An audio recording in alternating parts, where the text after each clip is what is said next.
кісінің енді әңгімесі бұл өте бай мырза болған кісі ғой.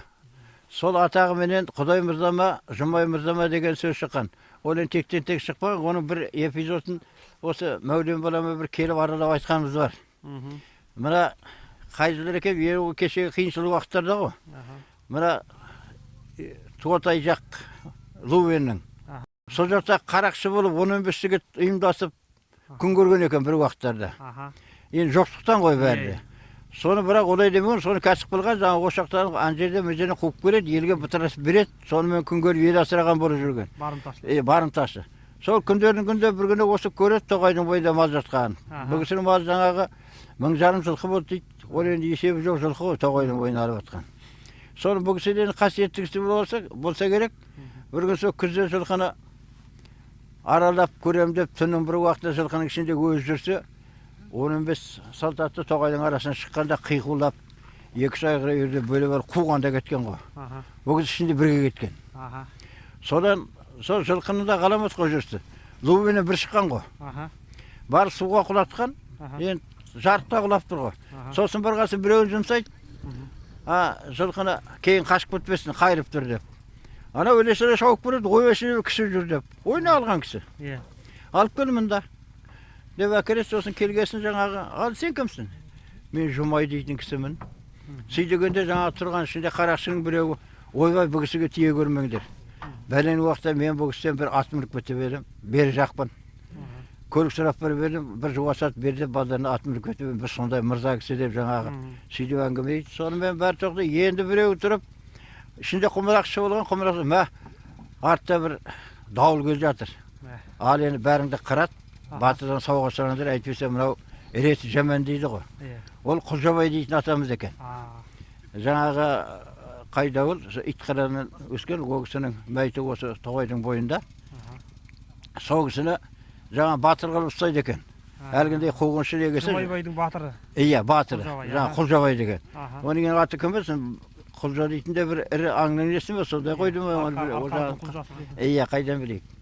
Сол кісіге жаңағы тұр, ойбай Жұмай жоқ дейді. Тәңертең жүрден мал қарайды, жоқ. Қайда кетеді? Тұрмайды, жылқайды. Жұмай жоқ дегенде ол жылқы деп түсініп жата береді. Соны бір ата, не қыл дейді деп атып тұрады. Ол кісінің атын жаңағы әзілеп тұрады екен. Құрал дегенде көңді шоқпар көрінеді. Шоқпардың өзі 16 кел дейді ғой. Жаңағы әдейі істейтін. Сонымен шоқпарын алып, жаңа атына мініп шабады ғой Лувенге. Шамасын біледі ғой енді. Соң айтқандай жаңағы күтіп бәрі отырған, сусындарын ішкен. Сосын жаңағы ат көрінеді, айқайлап бәртқан. Ал міне кел жатыр. Соң бәрді атқан мінеді. Соның өзінде Жұмай бар болса бол дейді. Бір-екеу үшін мына саңнан ұрып құлатады дейді ғой. Жаңағы шоқпармен. Қарасаннан. Сол 2 жігітті құлатып барып, асып барып тоқтайды. Сосын қайтып келіп отырып, жаңағы шөлдейді. Енді 90-100 шақырым шауып батыр ғой. Соны шөлдегенде бәрі жаңағы қалған қымыздар әкеліп береме деймін. Сосын біреуі бір тентек тұрып, неден су әкел мына ауылдан. Мына кісі шөл қанатын емес дейді. Соны жаңағы меспен әкеледі дейді ғой. Батырға. Меспенен жаңағы, ой, ана ауылға барып жүрем бе деп, ағып отқан бос судан местің аузын ұстайды да, суырып келеді ғой. Әкеліп ана құйып атса, ішіне тарбақа жүр екен дейді. Сонда ана кісі, ой, осындай неде жүргенде, Құлжабай атағым шыққанда бір тарбақа бұнда жалайда көрген біле жүріп дейді ғой енді. Қосып айтса ма, раста болуы мүмкін. Раста болар. Жаңа тарбақаны сен жалайда көрген болар. Кейін қайырғаным ұят болды деп жүріп дейді ғой. Сондай енді батырлық қой енді жаңағы келтіріп тұрған. Құлжабай қайсысынан тарайды? Итқарадан тарайды. Ол енді оның ұрпақтары болды. Қан Сұлтан Сұлтанғай деген. Қан Сұлтан домбырашы. Тікелей ұрпақтар да? Тікелей ұрпақтар. Жаңалығы Дәукендермен бірге сері болып жүрді дейді ғой. Кім Дәукен? Осы әңгімеде Дәукеннің әні деген бар. Иә, бар ғой. Иә, сол кісілер сондай серлі құрып жүргенде, сол Қан Сұлтан дейтін жаңа атамыз домбырашы болып жүрген. Мұхандай дейтін атамыз, о да Итқараның жігіті, шал. О да өлең айтып, Зербалақ атанған. Сондай жаңағы адамдар болған. Сол күн дегенде өсінгі артистер ғой енді. Зербалақ деген сол, зерлі ою болады. Зерлі ою киіммен әдемі киініп жүрген ғой, соны Зербалақ дейді ғой, солай атанған. Ол кісінің мәйіті мына Қоғаш дейтін жерде. Кімнің? Мұқантай деген кісі.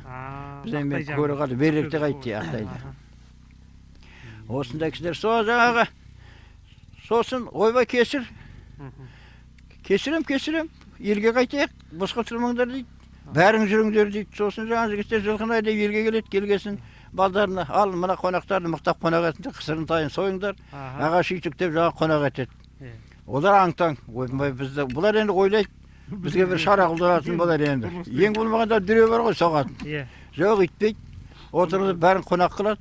Ертеңіне қалы енді рұқсат берсеңіз жол жер. Жоқ кетпейсіңдер.